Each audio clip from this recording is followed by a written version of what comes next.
And we are live. So, welcome to the Theories of Nothing. We're a community of nobodies discussing the nature of reality and truth. Please know there's nothing here to like and or subscribe to. And today we have the memes of destruction. This is great, man. I love talking to you. And speaking of talking, we're going to discuss political correctness and whether it is a good or bad thing or useful or not useful. So to get started, my question to you is where does one get the authority to tell others what they can and can't say? Well, hey guys, what's going on? Um, I mean, for me, I don't really feel like that's my place to say. Um, I tend to be pretty libertarian on the whole free speech thing because I think my YouTube channel literally has like the hashtags like free speech, turtles, dragons, stuff like that. Um, I feel people should be able to speak freely. Although it kind of goes back to the old adage, just because you can say something doesn't mean you need to say something. Doesn't necessarily mean you really should say something. Um, uh, it's tough, man. I tend to. It also depends on where you are, what your culture is, and everything. Like over here, like for me, I happen to be in the United States, and it's like, all right, you get the First Amendment. Seems like pretty good, even if even aside from the legal codification. Again, I am not an attorney. I I kind of think it's pretty good guidelines. Um, but as far as that goes, it really depends on the individual and stuff like that. And I think one of the problems is right now one of the big things that at least is algorithmically stressed, whether it's just by nature or just kind of how the clicks seem to have been going, is just outrage culture, putting all that delicious rage candy out there for everyone to consume. 'Cause it's kind of like sugar. It's like you get that quick hit and everything, and then you crash unless you gobble up a whole bunch more and everything. And that's what kind of like led me to this discussion we're having right here, with into more of the different ontological scientific communities and stuff like that. Was it's I got into like the whole kind of political side of things, and it just kept going, and I would have discussions with different people, and just continuing to just talk to people, and just after talking to people, like, and like not just attacking them, or even if they said something not nice to me, like actually like, okay, I now don't. I grew up in the whole time where it's like I am rubber, you are glue. Whatever you say about something, it sticks to you. It's like, and don't get me wrong, mean words still hurt my fifis, but at the same time, I'm just like, okay, it's words on the internet, and it's one of those things. And again, now, the means of destruction, James, and the theories of nothing community does not promote violence, but I believe there's two types of people in the world: those that have been punched in the face before and those that have not. As somebody that's been punched in the face before on more than one occasion, I'd rather not get punched in the face. And it was kind of like it was a different generation where it's like, okay, if you talk smack, somebody might smack you. And again, do not condone violence, but it's just with the internet and the increased velocity of information, I think we've cheapened talk to the point where it's like, okay, you can just go around, say this, do this. Is media, wherever this video is being posted, wherever we may post things in different social media platforms on this internet stuff and things, it's like, okay, where where's the line? Because I think many people, and again, not all, there's some absolutists out there, and if somebody's willing to stick to their principles for many things, I might not agree with them, but I can at least have a modicum of respect for consistency. Even people could. I've had some conversations with people that many folks, depending on which community they're part of, would probably not be big fans of, because I'll go for one polar side and the other, and the discussions are actually fascinating because it's like, for me, just my general take of you, and I realize I'm bloviating on for like 3-4 minutes now. Apologies for that. Is more along the lines of most folks just want to live a good life and be left alone, It's just when people start to hear things and everything, and in the whole, when I hear the term hate speech, I think some folks, they know what that is, but as far as I understand, at least according to the U.S. Supreme Court, there's not necessarily legally an actual definition of hate speech. It's more of kind of like a platform thing there. I think a lot of things would come to more of an accord between different folks. It's like, all right, avoid using fighting words. Because back in the day, that's what we used to call them. We used to call them fighting words. And I came to this realization, James, and everybody out there, when I like exploring the different uh, vertices, if you would. If you would, kind of like an asymptote. One may say, pushing as far as we can. Now, I mean, not quite an infinity one way, and I'm going pushing again. Maybe not quite infinity, but an infinity the other way to try to see what's going on. And at one point, I heard on a much more lefty video describing some of these things. They're like, well, we used to call those fighting words. And then about a week later, one of my very conservative friends that often would yell at me because we'd have plenty of disagreements, at one point he was like, memes, we used to call those fighting words. And at that moment in my mind, I just went, time out, hold on. Two individuals that would seemingly disagree on almost everything per se, all of a sudden use the exact same terminology for this one thing. And I think that's what it comes down to is people don't like people being able to necessarily say certain things. And some folks are out there and they're just trolling. And some folks are like, all right, nobody knows who I am. I can totally do this. I realized when I was like 10 years old, wait a second, I could impersonate somebody. Oh, they have like an L in their name. I could just use a capital I. I thought I was so clever and everything. Figuring that out back in the old AOL days because it's a creative use of game mechanics. But at that point, what are you doing? Well, you're being dishonest. And people don't tend to take kindly to that. And I tend to feel like the internet never forgets because rule two of the internet is forever. Um, I looped around so much. It's political correctness. I feel like some folks, just given the landscape, and again, the whole adage of don't hate the player, hate the game, it's like, all right, if we can get attention doing these things, whether it's being outraged, at times selectively about certain things because oh my god I'm going to be necessarily, and don't get me wrong, there's lots of horrible things that are out there, and in this instance I'm not talking about the truly horrific things and the pains that people have gone through because we're all human beings. Pain is the one thing that I think cuts through all of us. But when it comes to one of those things where it's like, oh, this person got a lot of attention for this, well, this thing happened, would I necessarily bring this up normally? Or am I going to bring this up because, oh my God, a lot of people will like this. It might also piss off a lot of folks that I don't like. So I'm just going to do this where it's selective outrage about this. Or it's, oh, you have offended me or something like that. It's like, okay, now, and that's why unfortunately very often I'm like, oh, the solution to this, again, horrific. Don't condone violence.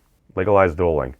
Uh, just because at that point it's, okay, what do we have happening? You have folks that there may be grotesque offense. People might be grossly offended per se. If somebody's grossly offended, well, they can ask for an apology. Okay. Now, if you really screwed up, if you really just kind of like were being hot-headed or something, if you said something really cruel and you messed up, I mean, it's okay to own it. You just apologize. Say you're sorry for that. And that's one of the big things because I just, I feel like a lot of folks now, they're taking it as a, well, if you apologize, it's a, you're admitting you're guilty and stuff. And maybe that's a consequence of so many lawyers being around. I don't know. But at the same time, it's like, okay, but if you also apologize, well, some folks they'll come after you for this. It's like, now they're coming after you or are they just kind of blowing off steam? There's so many different dynamics because at this point, we're human beings. We're perfectly imperfect creatures. We're very complex and everything. And we've kind of adapted over thousands of years to like, I don't know, like decently, reasonably, without completely having wiped ourselves out yet, been able to communicate like face to face, in person, like actually being able to like see another person's eyes, see what's going on, stuff like that. And over the past 100 or so years, we've started to get used to like audio different voice inflections and everything like that. And then you add in the dynamics of the internet, especially on something, let's say, Twitter, which which may be primarily text based. I'm not sure we've gotten all the full nuances of what another person's going to be communicating, just because in some of my observations, and I think I talked with Brandon a little bit about this the other day, was if you're an observer, like, and sometimes if you're in it, it's a little hard to say, but if you're just watching a stream, like, especially with people you know, and you see there's a disagreement or something, it's like, that's not what that person said. I think that person just ended up hearing something else, and they went back, and this whole fight ended up blowing up. People are no longer friends. They don't want to associate, and then people they like you just choose sides and stuff like that. I'm like, I see all this drama. It's like that didn't even happen, and it's like I feel like often we let our pride get in front of us rather than being like, I screwed up. I'm sorry about that. Because some folks, even when I point that out, it's like, well, still F that person. Because I've done this myself. I had an interview or a debate with somebody that was further left than me, per se. And we're going through and everything. And I thought they had said something. And I called them on it. They're like, that's not what I said. So I'm like, let me take that and let me go back. And I went back and I listened after. And I'm like, no, they totally didn't say that. I heard something that I thought they were going to say. My conditioned response to some of the things I've heard from this person before, and a lot of just the greater narrative, my mind filled in the blanks, and I was incorrect. Um, what were we talking about again? Political correctness. Uh, that's the thing, man. It's like, again, I really, 10 minutes later, um, I don't really feel like that's my place to say. It's up to the individual. I think that maybe we should stress more to be honorable in life rather than just being like, let me just destroy all capital letters, because that's very important to catch human eyes and clicks. Rather than doing that, maybe at least show that there's a better path that folks can go around, because I'm going to make a claim here. Truth is trading at a premium. Truth is trading at a premium. I like that. I Um, apologize. I spent 11 minutes and didn't answer your question. it's okay.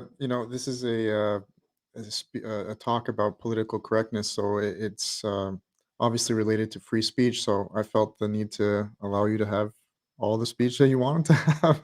Yeah, much You know, appreciated. it's Not probably not a you, bad to clip up part to you clip got out either. I've been doing you that got with to Professor practice what Wolfram. you preach, right? And I preach freedom Yeah. of speech, so I let you go free. There's a couple of things to unpack there. I guess a couple different things. One, I realized I should have given you the floor to introduce yourself. I just kind of launched into the question right away. So apologies for that. Two, you said a couple of different things that I want to unpack, but at the same time, before we get to that, maybe we should discuss a couple of other things which would bring things into context.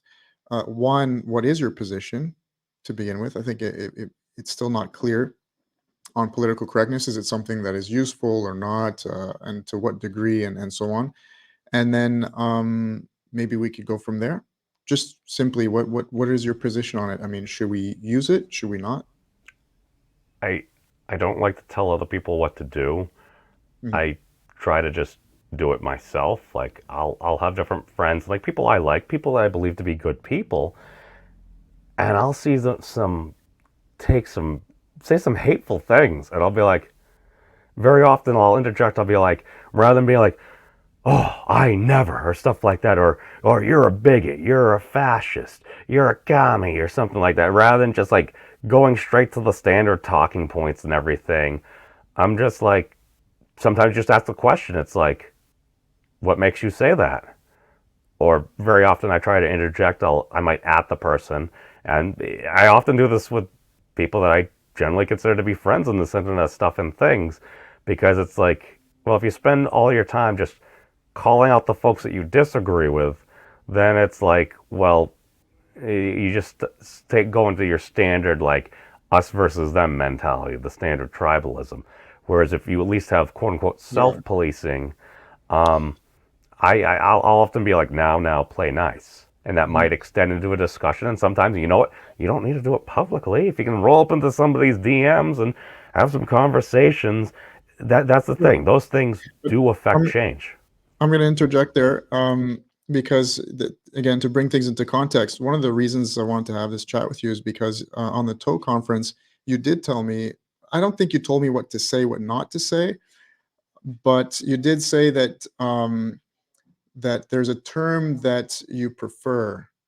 So I guess we should define what political correctness is to begin with, right? I mean, to me, I define it as trying to change the language that someone uses, modify or stop, right? Like if you tell someone, look, this is what you should be saying, or this is the term you should be using instead of this one, that to me enters the realm of political correctness. And then of course just simply saying you can't say that whatsoever, it's also political correctness at the extreme.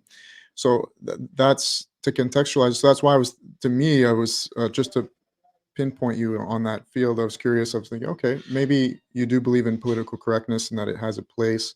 And I wanted to explore more why you believe it has a place, if you indeed do. So I just want to confirm that. So, in a more simple fashion, do you believe in political correctness or no? I mean, sure. I mean, Sure. Okay. I mean, it's one of those things where I don't like compelling somebody to do something. If you want to Yeah. affect it, you should affect it from a societal perspective, because if that's what most people are doing anyway, then it's like, all right, do you really want to go against the grain? Maybe that person has a very good reason for going against the grain. Maybe this is one of these egregious cases and everything. And I think Oh, I harken back to John Stewart from the rally to restore sanity and or fear they held with Stephen Colbert back when Colbert was like still pretty funny. Um, and it was over like a decade plus ago. At one point, he said, "When we amplify everything, we hear nothing."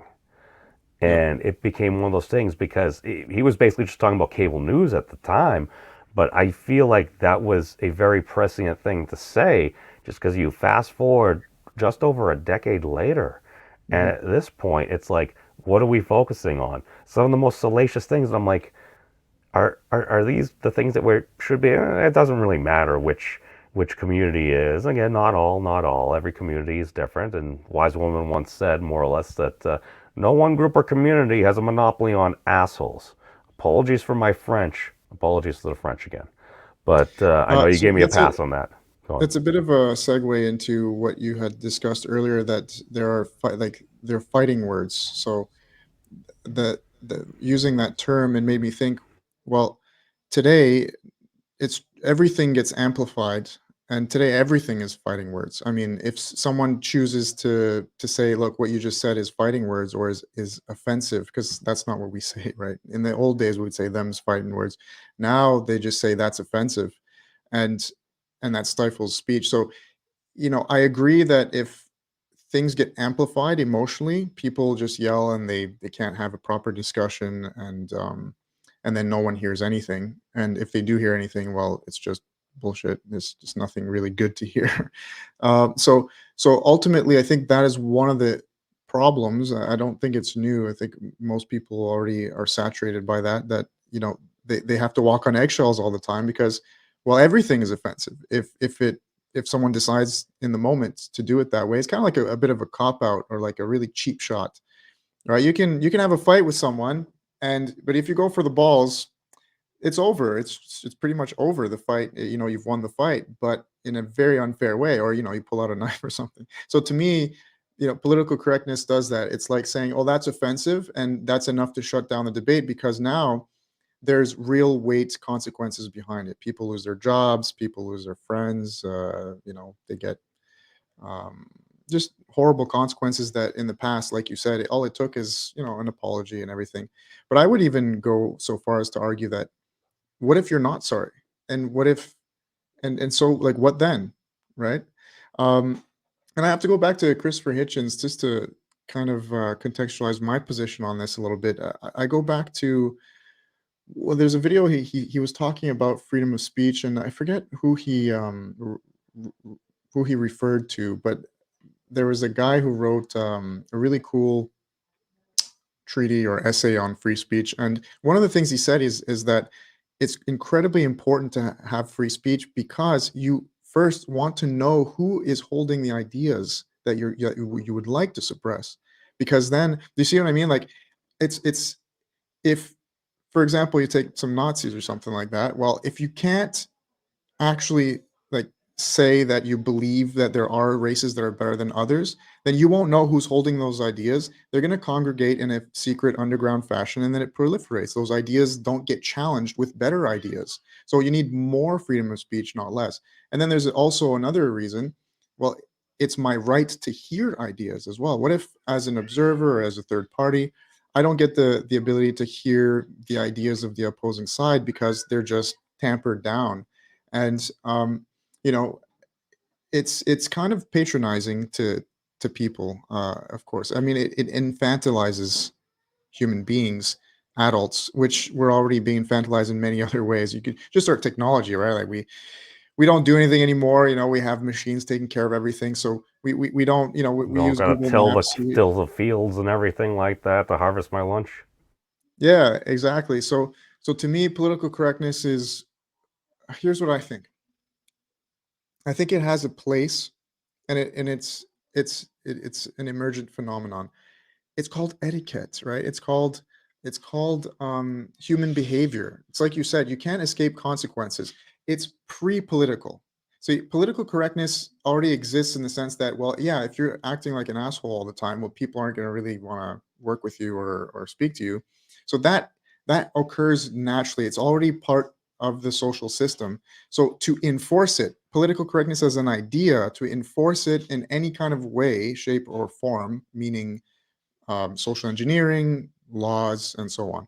So it's a bit of a misleading term because political correctness, first off, is pre political. It exists in a socio dynamic kind of manner, right? We already know that if you act like an asshole, that's what's going to happen. But and so uh, now we are seeing that it's being enforced. People are taken off platforms and so on. Demonetization. This is nothing new, and of course, we still having to discuss these things because they're not changing. Um, we still don't have the voices that are more on the conservative side in the Western world anyway. Um, and I think it's been pretty detrimental. So, and I would say that people do need to grow a bit of a thicker skin. Like, to go back to the context of how we got into this discussion, Roy had once told me that the uh, the the academia is, in a sense, incestuous and retarded. That's what kicked off this whole thing.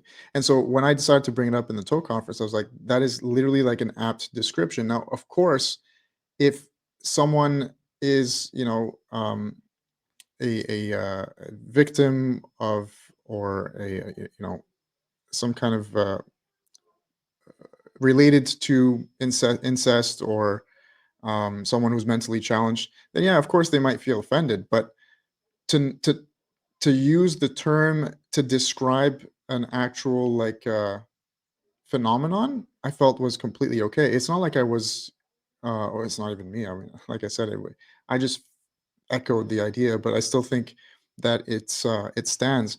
I think, like, if you can't permit yourself to make analogies like that, even, and they're funny for a reason, it's that there's a truth to it. And again, I'm not attacking individuals.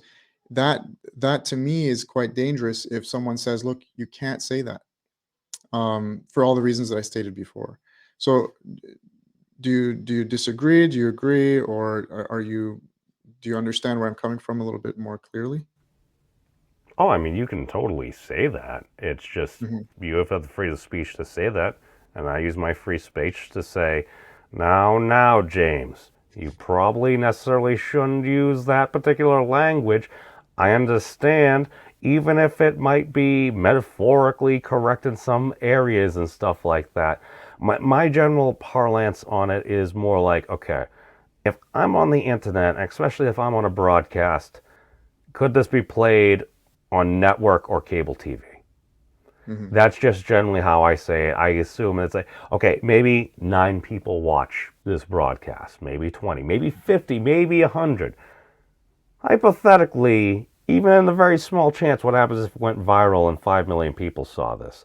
Is that how you want the world to know you saying that, as you Absolutely. basically saying some of these names? And even if they are Absolutely. true, that's why I'm like, the language is important, because what are you trying to do? Are you Yeah. trying to like actually affect change, or are you saying that because we feel like these folks are in some guarded high towers in the No, no. institutions and I stuff like that, and I we need to stand by. come up so that it's us versus them? No, it's not an us versus them, and I think I mentioned that quite well, and I don't hesitate to say that I absolutely stand by that statement because to me, truth trumps, emotion or relations or even reputation.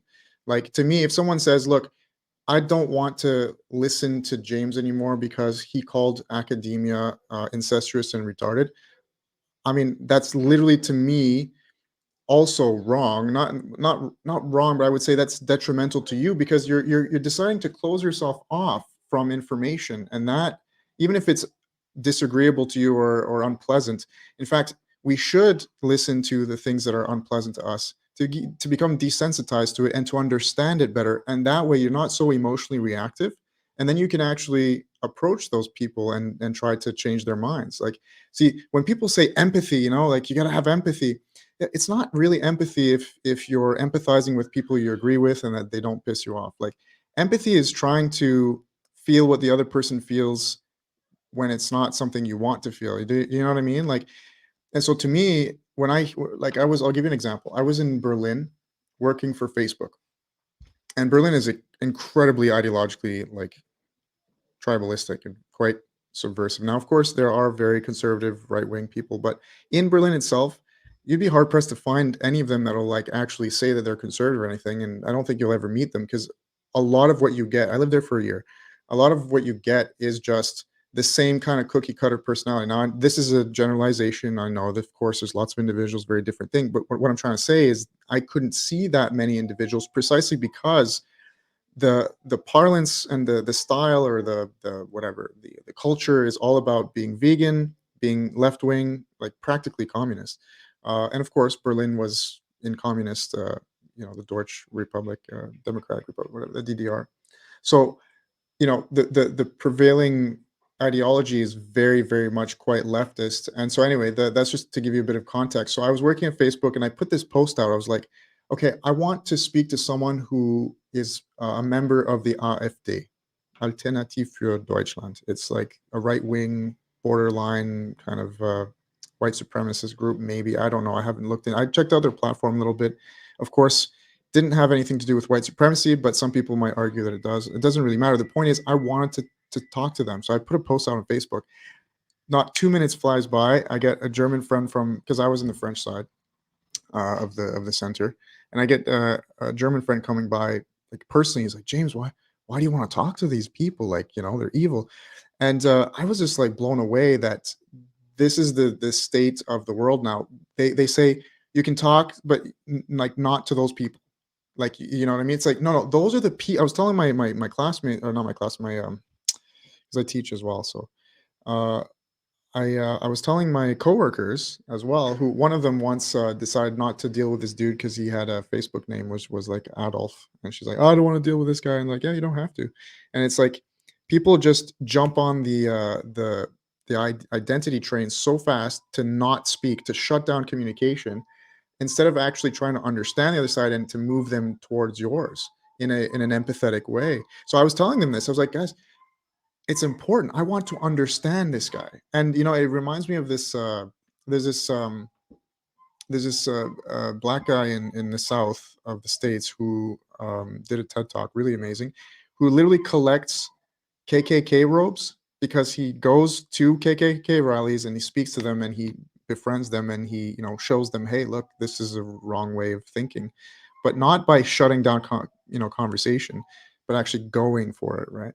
So anyway, um, to circle back to what I was talking about is more so the idea that um, truth trumps reputation. And so if someone tells me, "Look, I can't talk to James, or I don't want to listen to James anymore," I'll be like, "Well, that you're doing yourself a disservice," especially if it's something like an analogy. I mean, I'm not actually berating or insulting or, you know, trying to provoke anyone who has, incest or incestuous or mentally challenged, connections or whatever experiences. I happen to have that in my family. There's cousins that marry, like first cousins that marry each other, that kind of stuff. So I am part of that community. I don't. But it's sad that people feel the need to come out and say things like that. Like, well, I can say this because I'm part of that identity group. It's like it shouldn't matter. You know what I mean? Like, oh, I have a black friend, so it's okay for me to make jokes about the ghetto. I don't know. You know what I mean? Like it shouldn't get to that point. It's kind of patronizing and dangerous, and then it devolves into tribalism even more. So it's kind of ironic because you're coming from the other side where you're like, let's not do it too much because you're right. Like you shouldn't insult people because it does start to like create that polarization, and they just want to get into their own side and then start to insult the other side even more, and that's tribalism. But at the same time, if you can't make analogies, if you can't point out truths, if people are uncomfortable with hearing the truth, um, and just laughing about things and making jokes, then I think it leads to the same thing. So this is why I was like, okay, it's cool because you and I are both on opposite sides, but at the same time, we're both on those sides for the very same reasons. We don't want things to devolve into fighting and polarization, which is something kind of beautiful. Do you have anything to add to that? Like, would you agree or disagree? And I've said a lot there. I did my own 10 minutes. So There was a reason Tim Pool invited Daryl Davis to one of those events because that was the I believe the jazz or blues.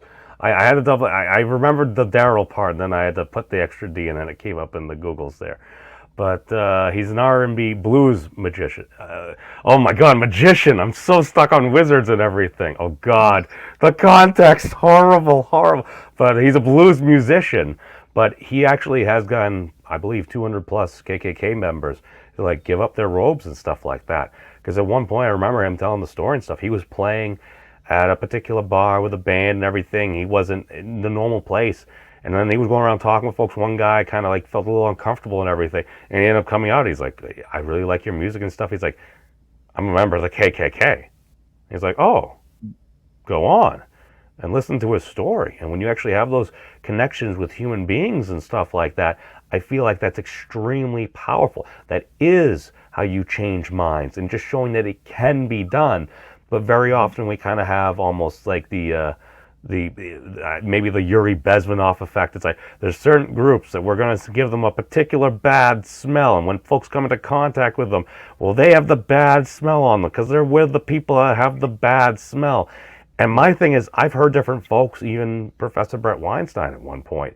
He made a video. He actually included that clip in there, and I was kind of like, I was a little taken aback. I think I was initially going to like it. I think I unliked it or something because I'm like, my problem is when folks make that analogy, and I can totally see where they're which getting that analogy from. analogy, sorry?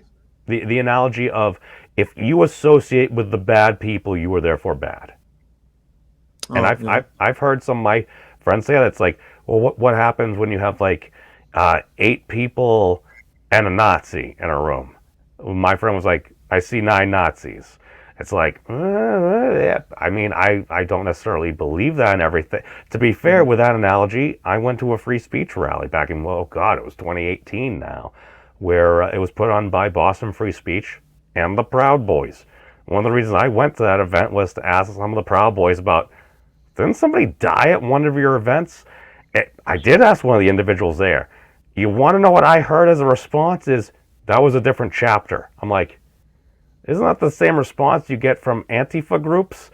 It's like, well, that's not our group. We're not fully organized. We're each all individuals and everything like that. And I'm just noticing the symmetry. And I'm like, depending on which section you grow, you literally hear a lot of the same complaints. Just change the different groups and the names, maybe a few adjectives, maybe a few buzzwords, but it's usually the same complaints. And the symmetry is fascinating here. But just going back to what you were talking about here, where I had heard kind of what you were referring to with some of the Dawkins or the essay that Dawkins was referring to, I had heard a similar thing from Professor Jordan Peterson at one point, where it's like, I'd rather know what's going on with these folks so I can kind of keep tabs on them rather than, like you said, it's like, all right, they disappear and then all of a sudden something horrific happens. It's like, okay, and especially if folks have an outlet, whereas it's like, at least they're venting and stuff like that, where if you remove somebody from social media without due process, because for me, I feel like in a way that's kind of like, especially if this is the new public square, you're giving someone the digital death penalty. I feel there should be due process. That was actually one of my main platform points when I was running for president of the internet back several years ago. Basically, because there was a whole bunch of apparently fake news about a real political campaign, so we decided to have some fun with it, and we were doing a whole bunch of real news about a fake political campaign. But digital due process should be a thing where it's like, okay, at least if somebody gets removed at that point, it's not like you violate the terms of service. What did I violate? Something, Yeah, but something, no real context. due process implies that there's a someone who's defining. So we have to make things clear, because like I think we draw the line, historically speaking, in the Western world at sedition of violence. So if you start to talk about killing people or harming other groups, then that we make illegal. uh, but now we're not, we're talking about offensive. So like if it's offensive, there, you know, whether there's due process or not, who's going to define what's offensive? Right? It's precise what's happening in my country right now. I'm from Canada. For anyone who doesn't know, Trudeau. You know, there's something called the CRTC. They're like the oversight committee or whatever, the government wing that oversees communications in Canada, and they have control over everything. I mean, like the CBC, the only like national broadcasting, it's Canadian broadcasting channel. It's government. It's government run. I mean, you know, so they're I don't know if they've passed it or not. They're pretty damn close. They keep trying to pass it. They're passing a bill that has to do with regulating online speech based on what's offensive, and it's like, well, I can see that devolving into, oh, I don't like the government. Sorry, buddy, that's too offensive. We're going to take you off social media. And due process or not, it's already too far that you're regulating offensive speech, because then you have to define it, and no one can define it because it's so arbitrary. It's based on people's whimsical emotions. It's like, well, I'm offended today. Like this morning, I actually did get offended over something, but you know, never would I tell anyone and say, look, that person should go through due process because they offended me, even if it was a legitimate offense. Like, it's just dangerous. It's a very, very dangerous Orwellian road to go down, you know? So you gave the example of we should be able to tell jokes and everything, and I totally agree. I've read a whole bunch of different things, whether it's in a locker room, whether it's in a pub or everything, but doesn't this come down to the forum of discussion? Because there's a difference between you're just throwing a few brews back with your mates at a pub, Mhm. or basically you're just in the privacy of your own home versus you're broadcasting to the internet and you may or may not be earning money from this as well. So I Yeah. feel like these are different venues, but very often we'll treat them as absolutes. It's like everything is the same. Is it? What happens if somebody records you saying something in a pub or something? You told a terrible racist joke in a pub. Does that make you racist? I don't know. But if all of a sudden people's first instance of James is he's the racist joke guy, you Yeah, were well, just telling it you were recorded not necessarily with your consent. that's precisely why, instead of having to watch my tongue at any turn because that's what might happen, right? I think that we should promote a society where we understand that things are contextual. We don't, you know, especially nowadays with AI, and you can make someone say or do anything, you know, with deep fakes and stuff like that. Rip Like, the Snyderverse. yeah, so Totally you know, offended nobody that's, with that. I apologize. it's all good. So what you're talking about is precisely why I think people need to start to have a little bit more of a gray area where they can allow things to happen and they don't just jump on it, and it has to be an executive decision over the whether they get to speak or not, or lose their job or not. And so, like, you know, using what kicked this whole thing off as a conversation as an example, like, I understand if I were to call a different group um, incestuous and retarded, right? Like a racial group or a different country or whatever. Uh, it's definitely more like getting warmer. It's on, you're touching some fire here. And although it should be legal, completely legal, I think it's freedom of speech. If someone decides to say race X is completely retarded, to me, I think it is horrible. You shouldn't. It's not really moral, but I wanna know that that's what you believe in, or that that's the kind of humor that you're into. I wanna know who believes that those kinds of things or thinks those kinds of things. So that's why I think it should be legal. Now, as soon as they switch to therefore they should be annihilated, well, of course, that should be illegal. But in any case, so I understand that these are all contextual and things like that, but when we're talking about institutions, um, you know, like in the scenario that I was talking about, I find it's if someone feels like they are offended, then there's truth there. And that's precisely why humor and sometimes, yes, not insults, but because to me, it's not an insult. What is in like incestuous is literally just, the I don't know how to define it in this context, right? But the idea that academia is incestuous, meaning that they're just sharing the same ideas and not letting any new ideas come in. It's the most accurate and true. And the beauty of it is if you use the humor there and that the result is a lower quality product or offspring, which it is. I mean, nowadays I think there's a lot of things that are quite sterile in academia. I think like that's actually a good thing. Like we can actually say, hey, you know what? If I'm offended, that must mean that there's a bit of truth there. And you couldn't do it in any other way, really. How are you gonna if you were to just say, you guys, they're not letting new in any ideas that are new, and therefore your ideas are less potent. Like that wouldn't have the same effect. Like people wouldn't be like, yeah, you know what? Like they wouldn't feel offended or not offended, but yeah, they wouldn't feel like offended to let themselves know personally, hey, if I feel offended, that must mean that there's truth. You know what I mean?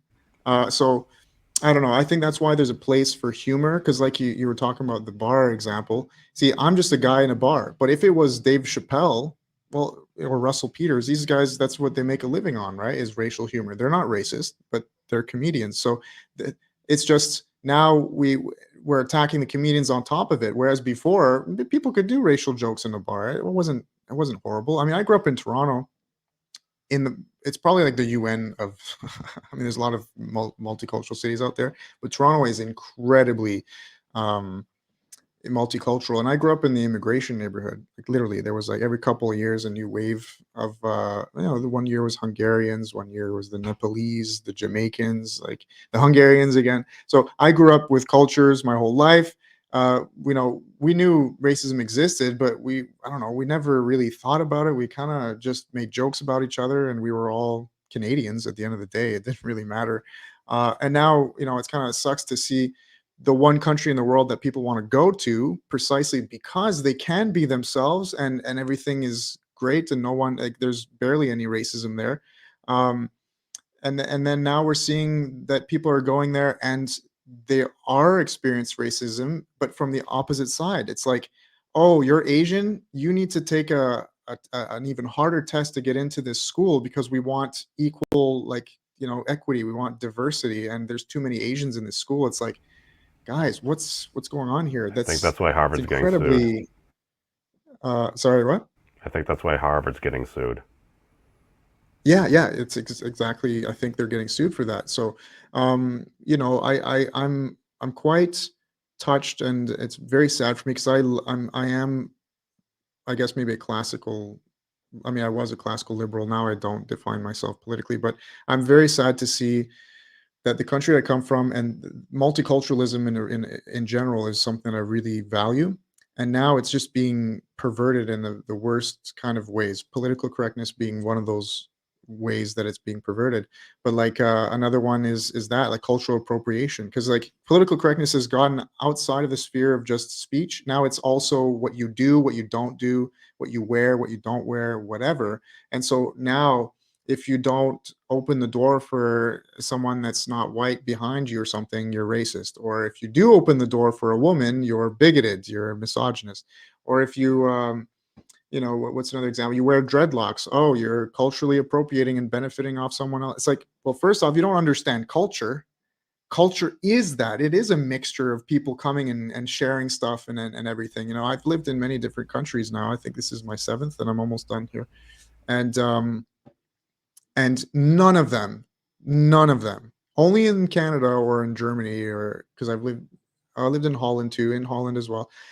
Only in Holland, like the Western world countries that I've lived in, did I ever get that kind of treatment where someone tells me, like, you can't say that or you can't wear that. And I'm just like, guys, I can wear whatever the fuck I want, and I can say whatever the fuck I want. It's not up to you. Like, where do you get your, like, who are you to tell me that? You know what I mean? And in fact, it's because I appreciate culture, and because I do not patronize those cultures, that I can joke around about them and stuff like that. I grew up, I mean, I spent a lot of time in the Arab world, and I make jokes about it all the time, about how they're very bukra bukra, which means tomorrow, right? They never get things done, because they're just more laid back.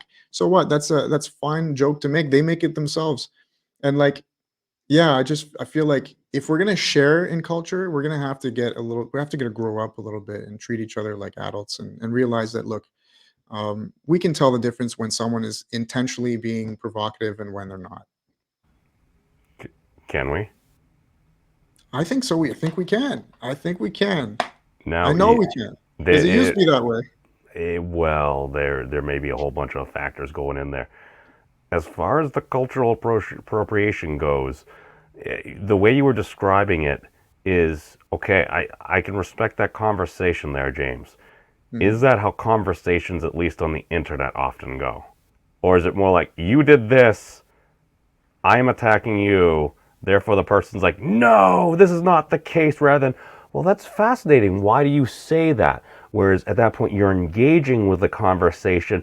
It very often feels like, you did this, and depending on the tone, the amount of exclamation points and capital letters, somebody may feel like they're being attacked. Now, that person may have been completely serious about that, but then when you get the folks, and trolls like me, and folks Mhm. within the trolling community that, like, wait a second, there's some drama here. Let's just stir the pot and throw some gas on it. It can become hard to tell sometimes.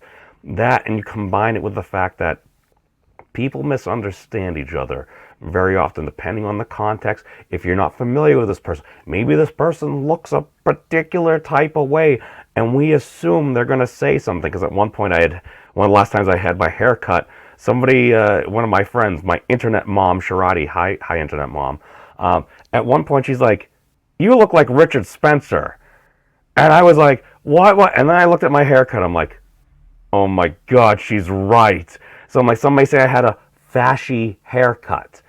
And at one point there, I'm like, okay. I'm like, well, what happens if I said something like this? And I was like, oh yeah, it was great. I love Yahtzees and everything. Also, maybe someone said, wait, did he say what I think he said there? Or, why?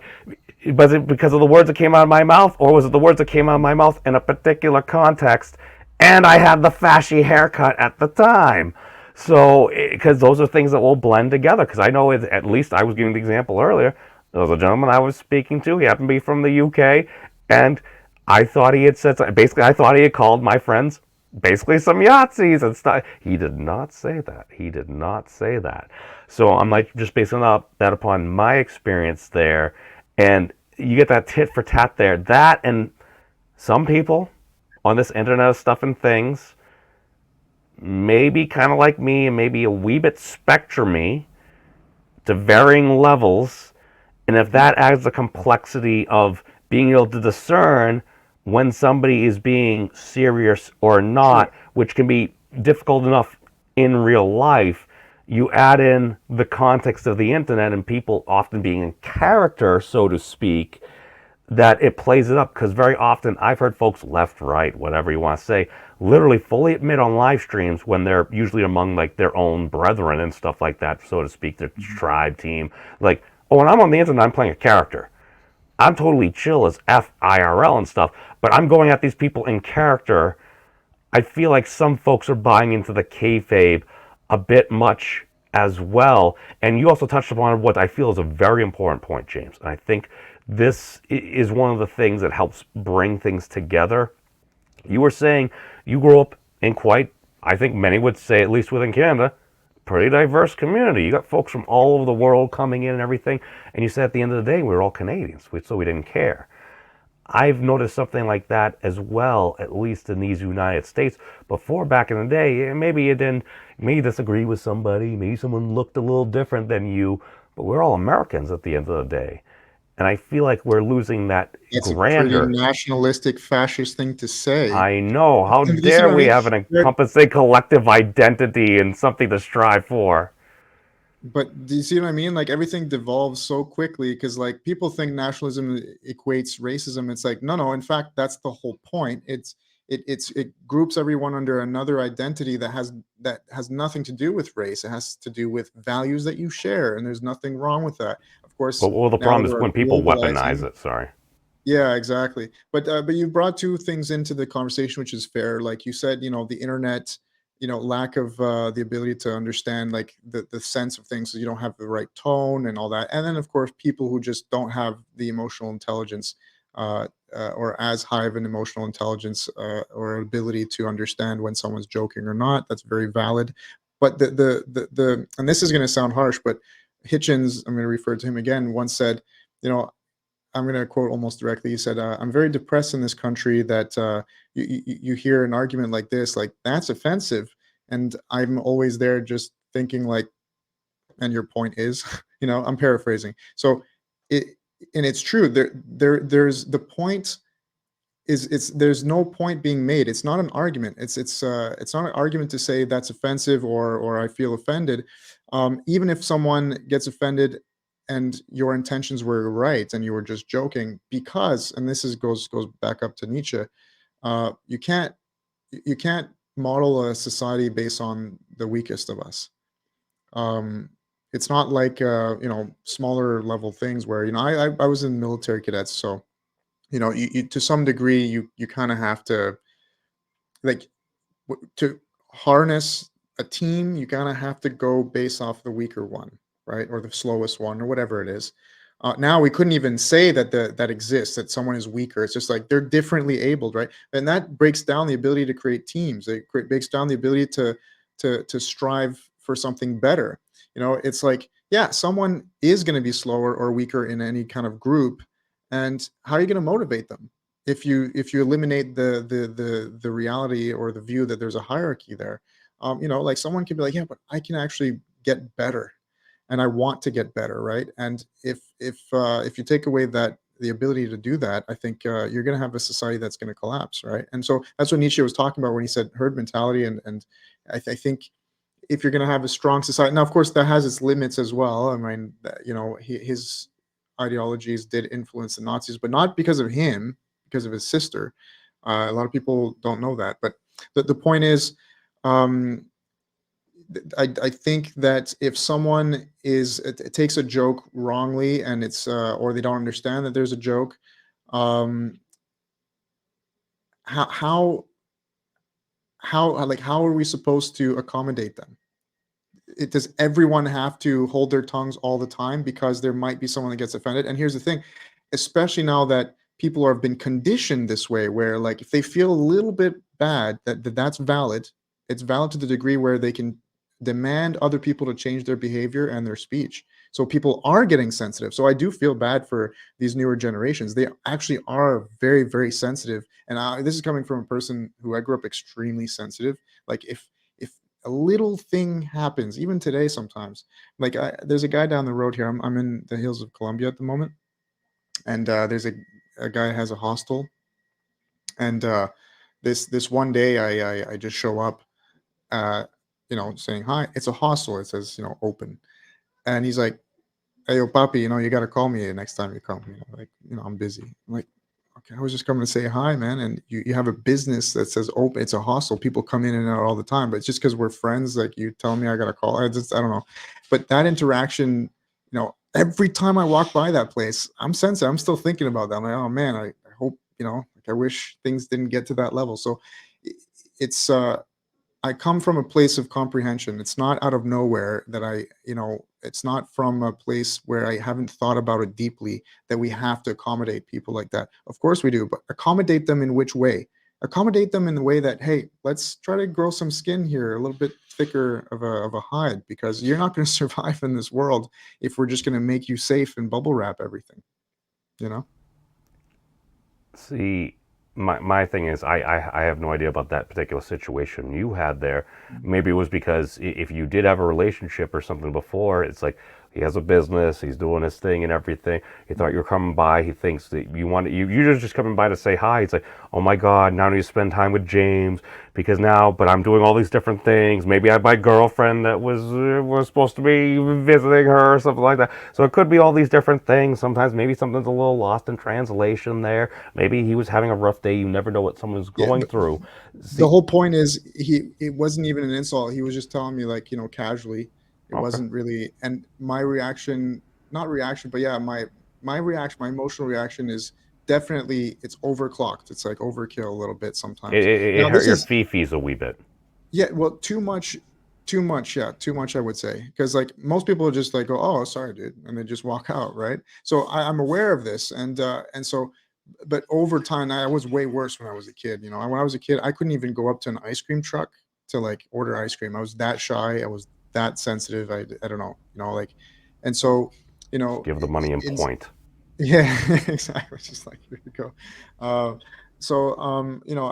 I just think like in today's world, um, we need more speech. We need people to be less uh, emotionally sensitive to that degree. I mean, of course, you need sensitivity to a certain degree, but we can't accommodate that kind of behavior. Like, and now I'm personally, I'm much better. I have a thicker hide, and I can let it go.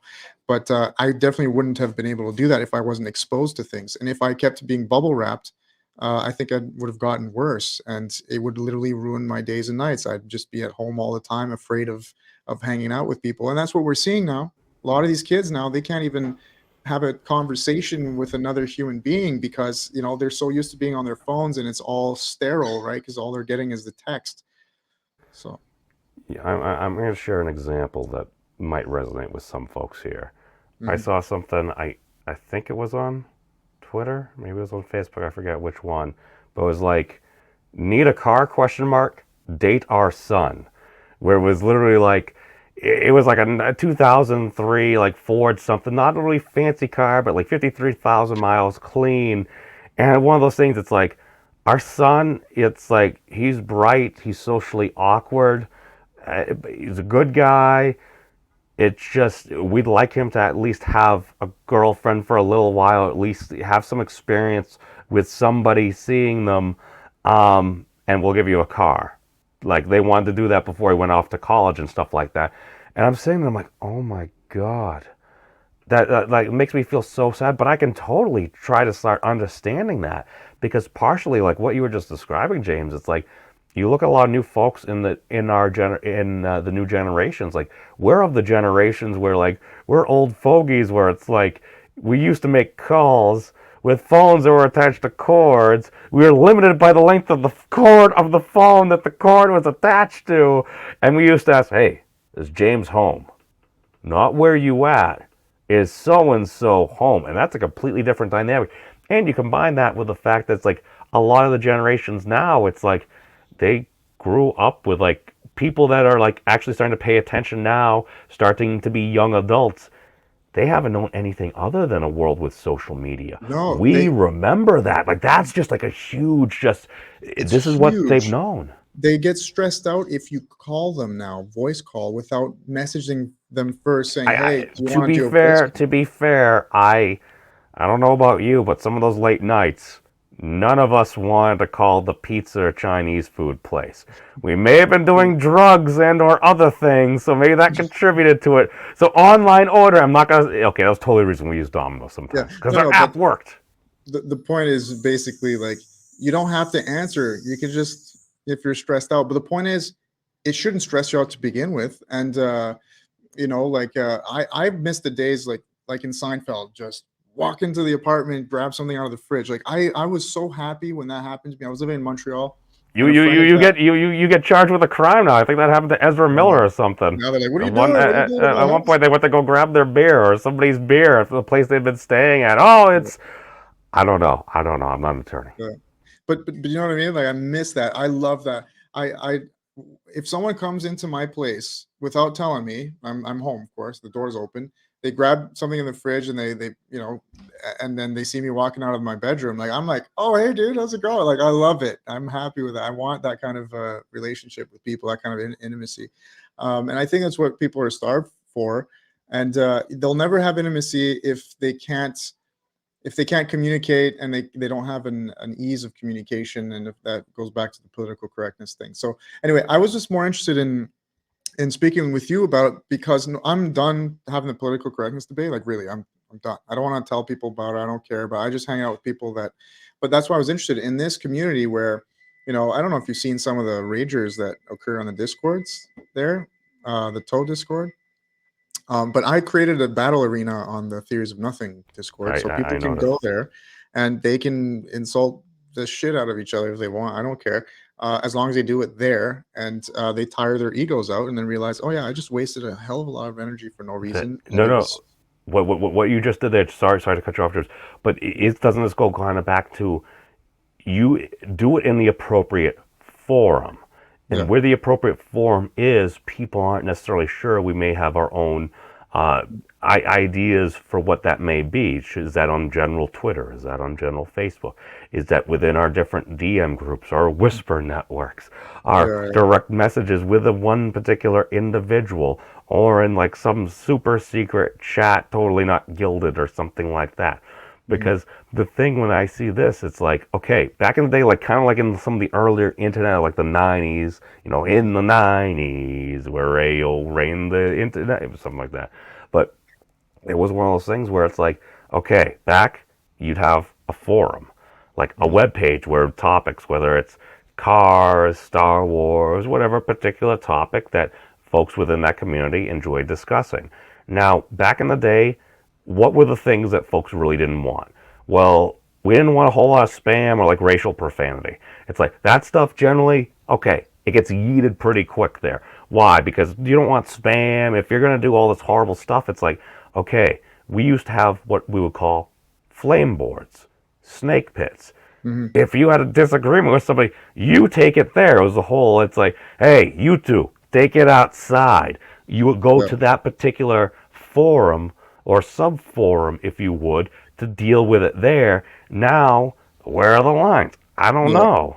I agree though, but as long as there is a place to go, because the thing is, I've seen what repression does. I grew up in Roman Catholicism, you know, priests fucking little boys kind of shit.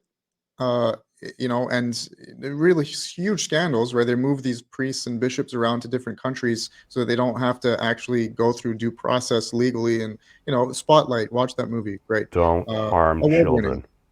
And so, that's what comes with repression. These guys are sexually repressed, and that's, I think, one of the things that probably occurs, is these kinds of perversions. So imagine repressing people's freedom of thought and speech. Like you can't think that, you can't say that. Imagine. We're already starting to see what's happening. I mean, but because we're seeing people who really do hold horrible ideas, and there's no one around to give them to give them more speech, more better, like better ideas to contrast their bad ideas. You know what I mean?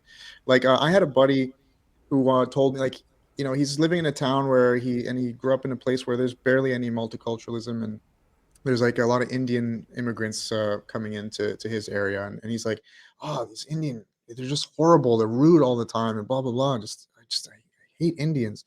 I'm like, man, you should be careful.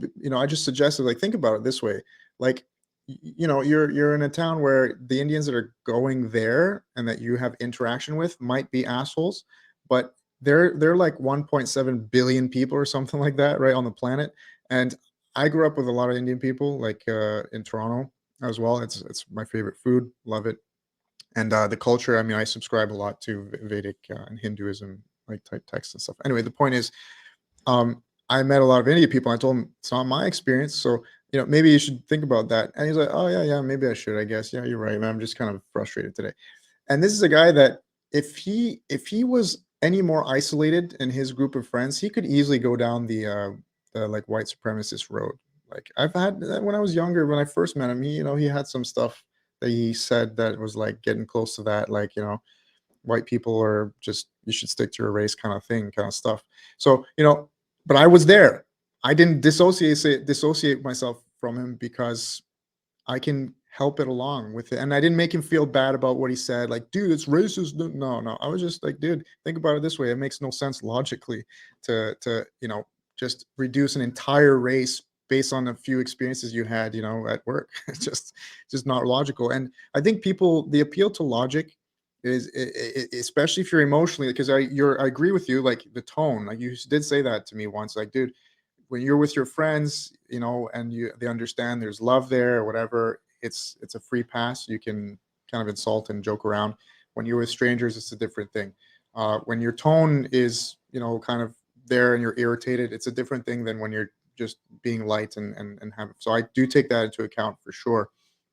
Um, but yeah, so to me, it's important to in fact stay open-minded and speak to those people, and in reverse, to not be emotionally reactive. Like, it took me a long time. I was emotionally reactive a lot in Berlin. I was a lot. This whole culture war, it's been raging on for like 5 or 6 years now. At the very beginning, I was just like, getting angry and wanting to insult people and everything. Now, like, when someone tells me to my face that I'm a straight white male oppressor, dude, I don't care. I'm just like, look at them. Okay, it's interesting. Where did you get your conclusions, and why do you think that? And here's my experience, and I end up telling them my experiences, which is, by the way, probably one of the most unique experiences in terms of like falling through the cracks. I am not the straight white male guy you think I am. Like, it's true. Like, I grew up very different than what people expect, and it's the case for a lot of people, no matter what their race or background. So more speech, more exposure, not less, and not trying to tell people what they should say or what you prefer them to say. Well, maybe prefer. I think it's okay to say, look, I'd rather not. Like, it's true. Like, my mom tells me, James, like, don't swear so much when you're talking to me. Like, I'm your mother. I don't want to hear you swearing. And I'm like, yeah, you know what? You're right. I shouldn't. So it's okay to ask people. It's like common courtesy, but like I said, it's already there. It's already part of the human system. We don't have to touch it. It's kind of like people who are like, with communism or socialism, they're like, yeah, no, people need to be stimulated, and like they have to be motivated to come together and like to be communion, to have community and all that and work together. It's like, no, no, no, they don't. We're the most social animals on the planet.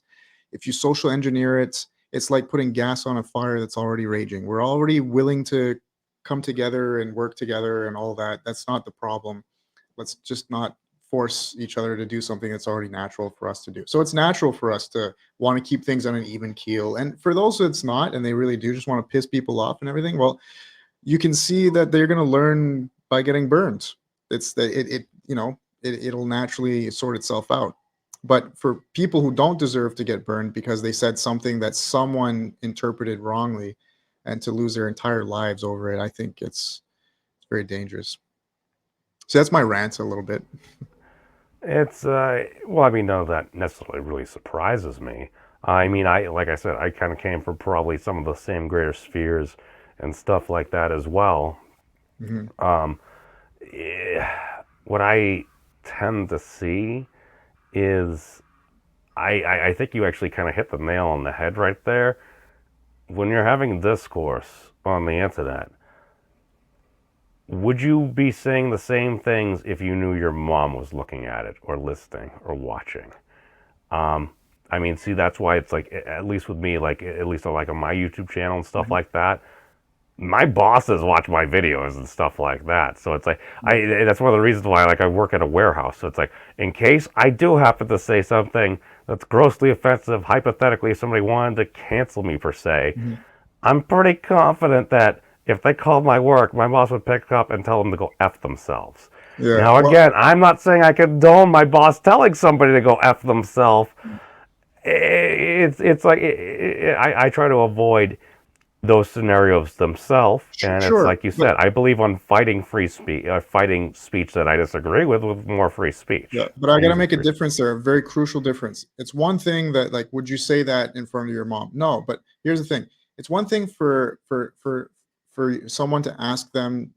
It's common courtesy. If you say, "Look, call me Mitch, not Matthew," right? I can do that. That's fine.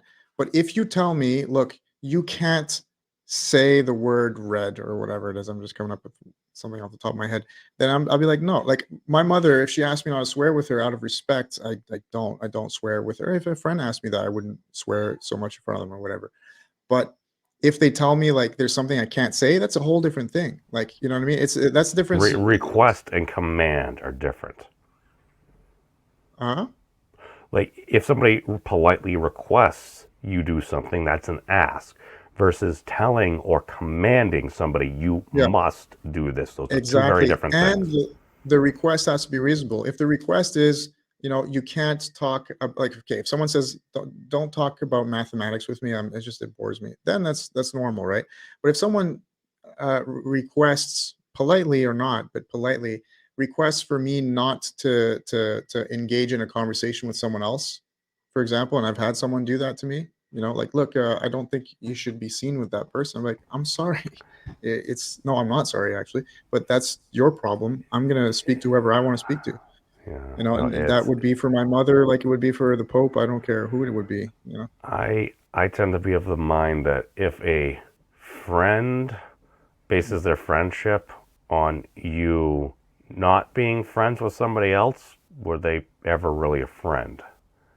That's kind of how I. Well, you could argue that, yeah. I mean, some people just care about your reputation, right? They say, I don't know if I want you to hang out with them. You're gonna have some trouble if you do that, and Oh no it's no no no no! understandable. I've had people have the talk with me because I've hung out with some of those unsavory people, according to some folks, where I've had the talk. I've had more than one talk with different people about memes. You should stay away from that. And you know what? I listened to some of the discussions, and I've heard what folks say. It's like, well, they threaten this person, and I would often, I would probe it. I'm like, was there a credible threat? No response. Ask someone, was there a credible threat? No response. And it actually went to the person. I listened to them. And it was an over the top situation and everything. And at one point, what I was warned about happened to me. I totally wanted to tell this person to go F themselves, block them, and never associate with them again. But I started at that point, James, to say, if I'm going to believe the BS that comes out of my own mouth, I need to finish listening to this person. They calm down. They may or may not have been Sicilian. So I apologize for my racism, but I'm like, stereotype. Some folks maybe get a little hot headed once in a while and everything. So I'm like, okay, I listened. I'm like, oh, I'm sorry if you felt that way. I don't think that was the case. They Mm, very often apologize. It's like, listen, I got a little hot heated. These people have been effing with me. And when you might always agree with what somebody does, when you hear their story, you kind of get the gist of what they were saying. I think it's an incredibly complex thing because there's basically an infinite number of situations that you could go through. So to have no exactly this is a line, and a lot of things do I agree with every time a platform does something like that? No. But at some point, it's like, all right, what was it? Lauren Southern or something. Like, she got booed off of Patreon or something like that. I'm like, okay, what was the situation? I may be misremembering this. It's like, oh, well, there was a ship full of migrants and stuff, and she shot a flare gun or something. And it's like, so she fired an incendiary device at a navigable vessel. Now, again, would it necessarily have done anything? Maybe not. But if that's the categorization you're using, probably not the best thing. People funding that. And mm. actually, behind the scenes, it often sees it's like at one point somebody had to be booted. They're like, so and so was literally going to stop our payment processing for this. So I'm like, rather than screaming at the people doing their jobs trying to keep these companies going, it's like, what are the roots of these causes here? And I feel like, and James, to be fair, if I was talking with somebody that was very pro, okay, we need more censorship, we need more of this and that, I'd probably be taking the other side, more or less, quote unquote, per se, at some point here. Because for me, it's just balance. That's the Mhm. thing. Just because I hear you, in order to figure out what's going on with each and every one of us, to hear individuals' personal stories, to try to Right. like get a feel from where they're coming from, why they may feel that. I totally get that. The issue you can kind of run into, and where I would push back with love and respect, is more along the lines of, oh well, we can't have some model for like the weakest among us or the least fortunate. And Yeah. my response to that would be, a proper gauge of a society can be measured in how we treat the least fortunate among us. That was something that Sure. my dad would say, and just I feel That's like it's a absolutely good guiding true. Like, principle. but that, and I want, because as a person who was bullied in school from grade 2 or 3 or something like that onward, I was bullied a lot, and no one really stepped in and said, "That's enough, guys." I mean, it's one thing to rib him and kind of all that, but It's now safe. you're bullying, and it's becoming something else. So again, we have to promote good ideas, but how are you going to do that? By stopping people from speaking? No, you gotta get others to speak up, especially the people who have the better ideas. You got to give them some influence and platform. So I wholeheartedly believe that. And another thing, because we're going to start wrapping up soon, but it reminds me of another thing that happened in Berlin. A Russian friend of mine, and I get along with Russia. I don't know why. Just Eastern Europeans, I'm always just great. We click. Hi, Anyway, comrade. she's like a legitimate Antifa. No, was it? Yeah, anti-fascist. Member Antifa, member of Antifa, and everything. And we had great conversations. I disagree with that completely. The whole Antifa thing, um, because I think it's a bad paradox. I mean, like, they're going to fight fascism with fascism. Okay, all right, have fun with that. But that being said, I had put a meme, and I had moved to Greece at this point. I'm in Greece, and I put this meme up, and I kind of forgot about it. We weren't like friends, but we were at coworkers. Really like to hang out. We went for a beer a couple times. Anyway, I put this meme up, and of course, I just realized you're the memes of destruction. I think you'll appreciate this. It's like a dude who's walking down the street, and then all of a sudden he steps in something, and then you in the next frame of like the cartoon strip thing, you see the underside of his foot, and there's like three flags. One of them was the Antifa flag, and he's like, ew, I stepped in shit. you know so she calls me, like, straight up calls, and like, I don't know if she called me, actually, I don't remember, but the point is, she sent me a message. She's like, James, I'm part of Antifa. Why would you say that? Why would you insult me like that?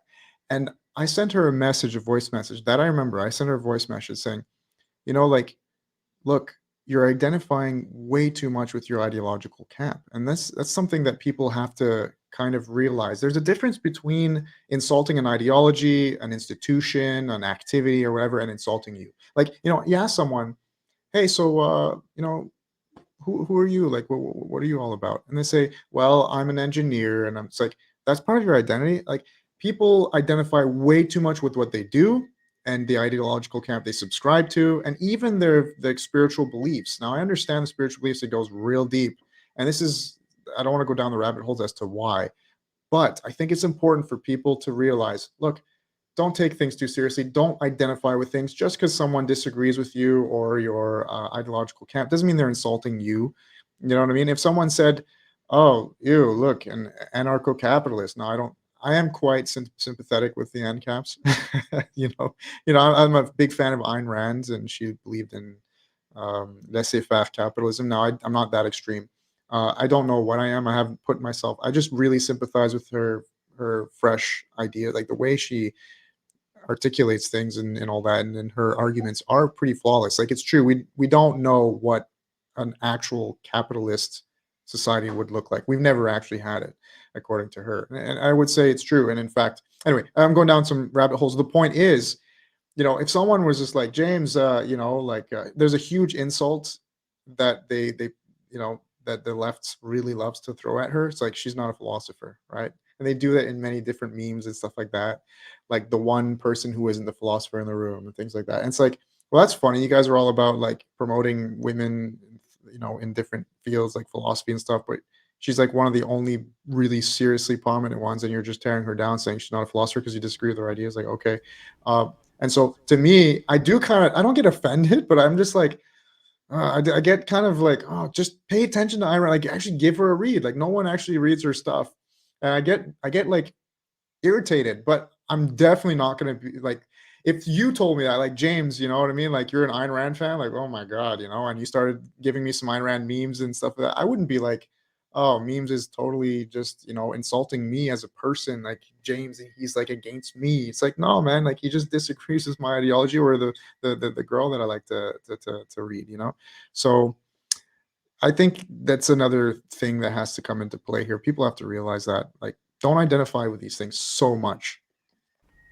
Well, I mean, everybody's different. I mean, who are you? That's the thing. It's like, what makes you up? And just traditionally, very often people would ask, well, who are you? What do you do? Very often we default, we go to our, whatever our current occupation is and Mhm. everything. That's why it can be sensitive to different folks and everything. That's actually something that I've learned in different companies. Everyone has a different background. Um, but with that right there, it's what you were just saying about Ayn Rand and how dare you selfishly do things to the way that you actually want to do, because if you can do something that's positive and that makes you feel good as well, some may say that is selfish. I can totally get the bit of that drive. Now, I haven't read Ayn Rand, but I listened to some videos and people commenting on it and stuff. But what you gave as the example, it's like, well, just read Ayn Rand. The funny thing is, I've heard plenty of folks literally say it's like, oh, well, I read the Communist Manifesto. It was like 40 pages long. I remember reading in college. I'm like, oh, those are some interesting ideas. I had no idea at the time, like, how the heck we could actually do something like that without breaking everything. But Yeah. at the same time, I'm like, I've actually heard some leftists that's like, well, read Das Kapital. Now, Das Kapital is like 9, 13, 14, 1,500 pages and this and that, and you need to get appropriate translation and stuff like that. Of everyone I've ever asked, I think there was one person that I know that said they actually read Das Kapital and they disagreed with it.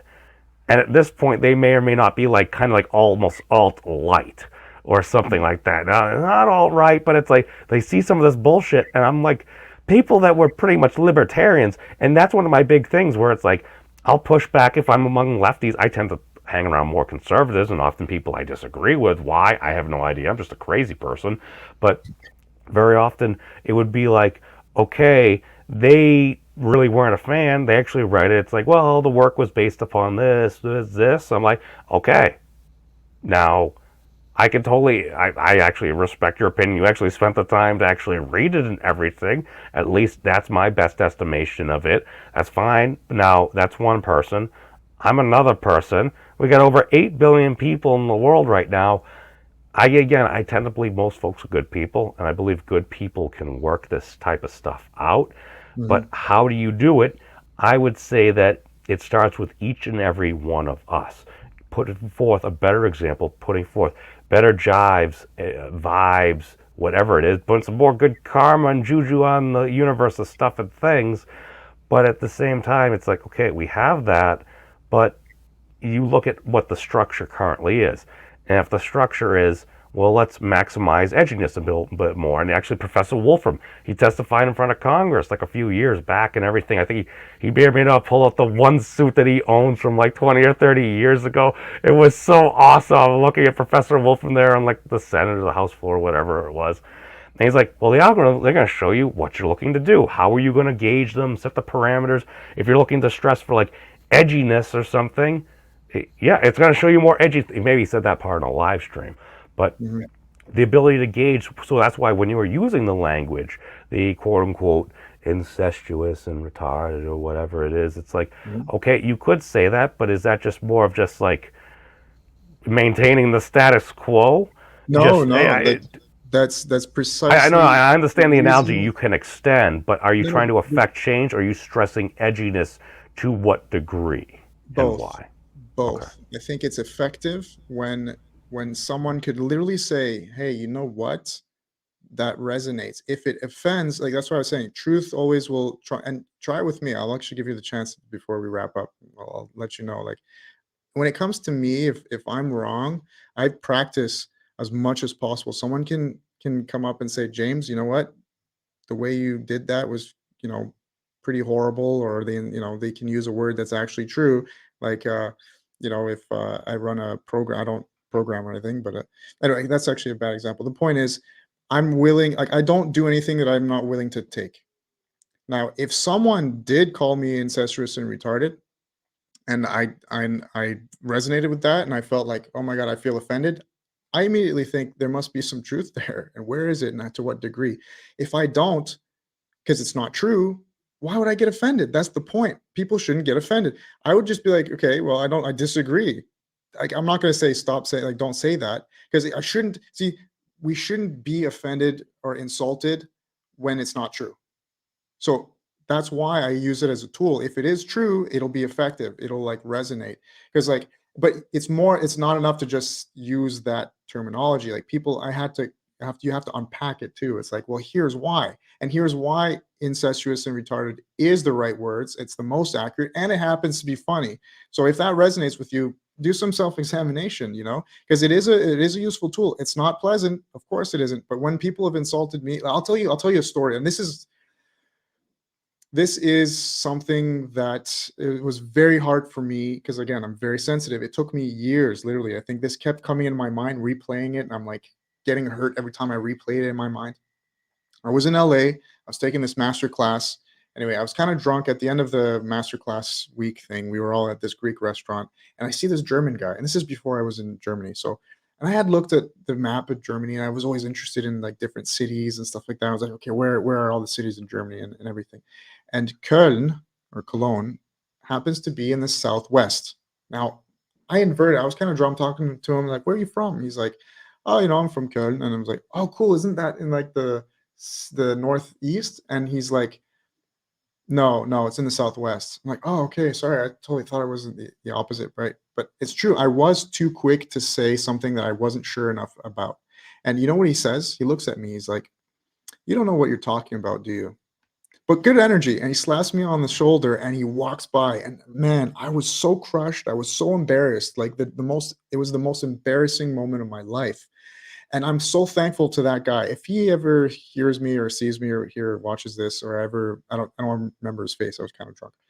I was drunk. I didn't know what I was talking about to the degree, like, if I'm not certain now to this day, if I'm not certain about what I'm talking about, I will give the caveat at the very least. I don't know about this, but I had heard something like this. Is that right? Is that wrong? But I'll never just say, hey, you know what? Like, that's in the Southeast, right? Or I'll never like make a statement unless I'm absolutely certain. And I'm so grateful for that. Even though I was literally haunted by this, I was tormented by that experience very deeply. I felt shame for months. It kept playing back. It was like a demon. And boy, am I grateful for that, because I, from then on, have been so straight with myself, like strict. Just better know what you're talking about, James, to never feel that again. So yeah, it was unpleasant, but fuck, necessary. You know what I mean? So now, to wrap up, I'd like to ask you, what is there about me that you can say with the most utmost truth? Let's put it to the practice, like right here and now. I'm curious because I know that's the thing. It might be difficult for you because you're so diplomatic. But what is like the ugliest word or the least flattering and the most like truthful thing about me, my work, whatever it is, my personality? I don't care. Can you do it? You try too hard. I try to. Yeah, you know what? That does kind of hurt. I do try too hard, but it's the truth. I Don't try let too hard perfect at be the what? enemy of the good. That's Well, literally what I here's was the thing. typing in the Discord chat, like right before you sent the link. What did you? I didn't even Yeah, see that. I didn't send it. I didn't send it because you had sent me the link, and I'm like, this is no Yeah. longer necessary. Now here's the thing. So I'll give you the real world, the real live experience. Inside, I do feel kind of ashamed because it's true. I do try too hard, but doesn't mean I agree with you right away. In what? What are you talking about? Like, I know what I try too hard at. It's definitely not speaking or whatever. Um, Oh, you know exactly. Well, that's the thing, and that's why I disagreed with you on the live stream and everything. And even if mm, some of the language could be technically correct, does that encompass the greatest number of individuals that may fall within that category of different folks there? Because see, sure. for me, at least for academia and stuff like that, I see a lot of good stuff coming out about it. It's like we're getting closer and closer to room temperature superconductors. If we Sure. can actually get, if we can actually get true net gen stable fusion Yeah. and high temperature superconductors at that point, We solved the energy problem for the world. We Here, solved the energy transmission problem for the world. Now yeah. we all just need to work on figuring out the computational alchemy so we can all have replicators and we'll be Well, in true post-scarcity society. I wanna hold your feet to the fire here. What do I try too hard at?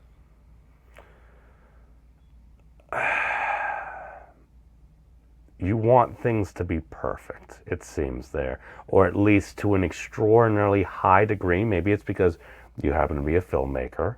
That's something you do and everything. But all I know is And we, why we, is we, that we a bad probably could thing? have had this conversation like Yeah. I don't know, at least half an hour before and everything. That's why I'm like, Sure, sure. don't worry about all like the fancy things and everything like that. Or even with like the toe call, it's like you could have totally started without me and everything. I would have popped in and that's Yeah, yeah. totally fine and everything. It's like it, All right, I, well, it was because you care. It's here's the because thing. you care. I disagree because to me, if I don't try too hard. I have high standards and it's not too hard to try to get the perfect thing. Now, it might be detrimental if I think perfectionism can be detrimental. I'll be candid with you. The reason where I tried too hard, where I felt like you're right, and I felt I do try too hard, is I want people to perceive me like well. And I think I care a little bit too much. It might even be the whole motivation for this speech. Like I want people to know what I believe and what I think. Because when you said that, you're like, James, that's not a good thing to say, or you didn't even say that. You just said we prefer this other term. Um, I felt like, no, I want people to perceive me right here. I think it's important that people understand what I believe in and why. So that I think I do try too hard, and it is a bad feeling. I think I shouldn't care too much about what people perceive me as, especially in this situation, because it is something that I believe in. I think I shouldn't, if someone wants to perceive me badly because of what I believe in and stop associating with me, like then am I really practicing what I preach? Should I feel so bad about it? I don't know. Maybe I shouldn't care so much. But so do you see what I mean? Like you brought me some real world value in that sense. Like I can admit that I try too hard in some way and it is embarrassing, but I'll get over it. I'm human, we grow. I do the exact same thing. Yeah. That's the only Yeah. reason why I could find any particular connection there because I've literally had the same conversation with folks behind the screen because I'm trying to figure this thing out. I want to do this, and it's just like I just end up doing what I could have originally done like half an hour ago, and everything. But you know what? Mhm. I still learn from that experience. There, it's like okay, and you sometimes it takes a couple of times. You work on everything, and you just go by fly. That's why very often, and again, partially for me, it's because of laziness. That's why a lot of times, like when I do a video, rather than having to go through and edit, do all this, I'm like, let me just boot up a live stream because now I have the ability to do it. Throw the links and stuff there, do Mhm. some equations and stuff like that out there, and just give a quick little like 10, 15 minute little talk, just kind of off the cuff, often with barely running on enough sleep and a cup of coffee, just kind of like buzzing through it. And hey, whatever it is it is. And it's like if I need to go back, I need to change it. If I need to delete something, I can totally do that because Yeah. it's okay. We all make mistakes. How we handle them, that's what defines us. So Mhm. Yeah, yeah, that's true. That is true. Maybe you're right. Maybe the filmmaking stuff, and I try to make it look good, is also part of wanting to be perceived well. So I don't know. It's hard to separate that from just being professional because that is my profession. So, but now, let me bring it full circle. mm, Um, Now, when you say you want to look professional, be perceived well, let's say people's first engagement with James is you saying some not so nice words about academia. Let's just say that gets clipped out and that's what you're yeah, known as. Now we're having this conversation and we're going through this conversation. Realistically, if people's first, especially if they happen to be in academia, I have friends in academia and stuff. yeah, If that's the first thing they see, like somebody else, like if I send to my one of my doctor friends or something or PhD friends, it's like, no, this conversation right here, James explains himself. Are they more or less likely to just be like, well, F that person, I'm not even going to pay attention? Whereas they're- if you said that and you had immediate clarification, or if you use something maybe not quite as edgy, I use what I call the balance or the principle of kek lulls on the yeah, internet. Because in World of Warcraft, kek, while it may have also been an old Egyptian like frog god of mischief or something, if you put LOL whether you were Horde or Alliance, because there were the two main factions there, it would Yeah, show up as Keck to the opposing faction's translation, so you couldn't necessarily communicate, but you know if somebody was LOLing because it would say Keck, versus the lulls. So the Keck is the edginess, the lulls is the amount of humor you get out there. Where is the balance there? Is the amount of sure. you see what I'm Yeah, saying? but It's you're hard to. absolutely right. Like, I want to be perceived well, and if someone were to say me see me hear that or hear me say that at the very first thing, first off, I think there's a difference between being perceived well and being perceived like badly, right? Like, if you that's the first thing you hear someone say and you shut it off right away, well, that's what I'm saying is wrong. Like, people do not give you the time or the chance to explain yourself, and so and then second, if a joke makes you like if people perceive you badly, I can't help that. I can't help what people are going to perceive. I don't. I want to stop. That's the whole point. I want to stop caring about what people think. I don't want to be. I don't. That's the whole reason. That do you see what I mean? But at the same time, I think people have to be a little bit more lenient when it comes to how they perceive others as well, because they're just so quick to judge, right? And that's what I'm trying to fight against. So I think the two can be, they're not mutually exclusive. You can want to be perceived well and say things that might be perceived badly. But like, if I was insane about it, if I was truly like, I don't think it's that big of an issue. I don't care what people think of it that much. Uh, but I do think, like, if I was insane about that, then of course, then I would be watching my mouth a lot more. And that's what I don't want to do. I don't want to have to watch my mouth that much where I'm just like, oh my God, if I don't, is academia going to hate me and all that? It's like, well, I don't care what academia cares about, right? Like, I'm about to interview a guy who's a PhD next week or in a week and a half or so. I mean, if he were to say that, hear that, I want to live in a society where he would have the ability to do what I just did, which is like, hey, you know what? Maybe he's right, because he's not identifying with he's not saying it's me. And if it is me, I am the academic person in academia who is making sure other ideas don't come in. Then I mean, then it's too bad. I guess that's just not my guy. It's not the person that I can speak to. It's not like you can speak to everyone or be perceived well by anyone, but that's the point, right?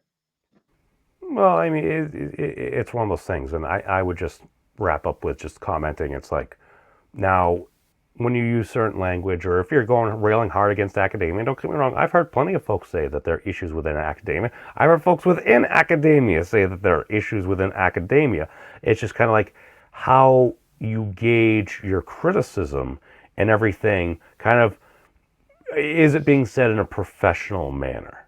Because I think those are Yeah. some terms that you were saying that you want to be Well, professional. you said it yourself, though. Humor is a great way to, have discussions. And so, that was my way to have a little bit of humor. I do find it pretty hilarious that it is exactly what's happening to me in many ways in academia, but not everywhere. I mean, it is a generalization. It's like in the sciences and mathematics, absolutely is great stuff. But I don't know, Brett Weinstein appears to think that these ideas are being stolen. Now that's a different story entirely. But the point is, in philosophy, it's absolutely true. I hold that there's no generalization. It looks to me absolutely retarded. These people are talking about stuff that has, it's so abstract, and at the same time, I mean, I'm a metaphysician, so I deal with abstraction, of course, but there's nothing that they can make concrete. There's no like breadcrumb from their abstract ideas to something concrete or real. So it's like, well, you guys are just, it's like a bit of a circle jerk. You guys are just having fun with these ideas, and they're not actually leading to anything. And it's like, well, we're in a world where ideas have to have some kind of real world impact or some kind of a value, because dude, you know, you're being paid by the people, as a professor, and you're teaching the next generation. And these ideas, believe people don't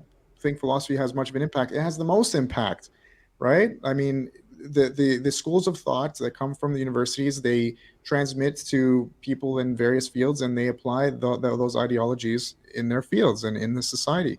Like Marx, I don't think wanted communism to do what it did, that what continues to do today, which is all this death and destruction. but his idea was adopted by the French public intellectuals in the 50s, years after he died. And so these things are important, and I'd be totally cool with using humor and jokes to like get like there are jokes about that. Like people are still talking about communism. It's like really like how much like does someone have to take the baby out of the crib in your house and like you know, slit their throats in the name of communism for you to like start realizing, yeah, this shit's a bad idea. You know what I mean? Like, I'd be completely okay with that kind of humor if it's going to push someone to realizing, because again, it's humor bridges gaps. I mean, if we all come together and laugh and realize there can be humor, then maybe we'll achieve the truth. And again, truth to me trumps emotions, even as sensitive as I am, it trumps all of that stuff. But man, memes, I want to thank you for giving me the platform, the ability to express myself because I was like, okay, well, someone might see that and think James is an asshole, and I want to explain myself. I am an asshole, but to the degree that it's useful, No, I no, can be. I totally resemble that. And again, I would disagree with some of Yeah, the language you have there.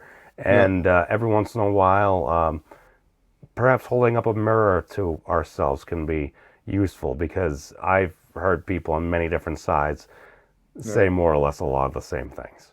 So Right. I mean, we don't intentionally provoke, but when you know there's something that has to be provoked because you feel like that's the only way I it's there. intentionally provoke. Yeah. Well, I'd like to see that. I I'd like mean, to the see. name is the means of destruction, so you got it once in a while. That's true. I've just never seen you do it in a context that would go against the leanings of political correctness you have, if I can say that you have that. I don't know. But you do Choose lean a one's little. battles wisely.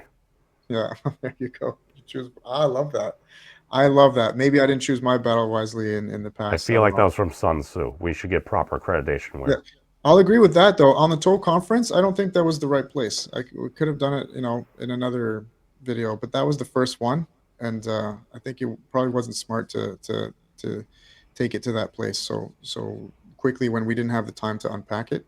So I agree with you on some level, man, and that's why I love coming more communication, more and more honesty, and it's like we can just move on and realize, hey guys, like it's we grow, in 2 years from now I won't be the same guy, you won't be the same guy, okay? but just keep the glasses, man. I love it. Hey, hopefully we'll both level up.